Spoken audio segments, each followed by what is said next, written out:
आज भीम आर्मी भारत एकता मिशन या सामाजिक संघटनेच्या माध्यमातून आम्ही मातोश्री रमाबाई आंबेडकर नगरमधील रहिवाशांच्या ज्या समस्या आहेत त्या या ठिकाणी घेऊन आलो होतो।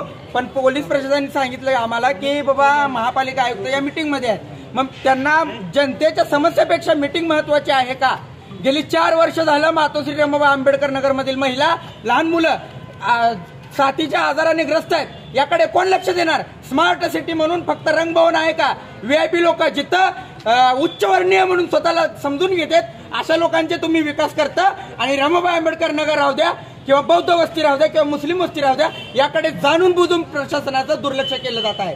जर अशा पद्धतीने प्रशासनाने दुर्लक्ष केलं तर त्यांना जाब विचारण्यासाठी आज आम्ही आमच्या या महिला, आमची जनता कोणत्या परिस्थितीमध्ये राहत आहेत याची जाणीव करून देण्यासाठी त्यांच्या गाडीवर आम्ही त्या नाळ्यातील, त्या ड्रेनेज मधील पाणी भरून आणून टाकलेलं आहे। कारण त्यांना या गोष्टीची जाणीव झाली पाहिजे की आमचा समाज आज कोणत्या अवस्थेमध्ये राहत आहे।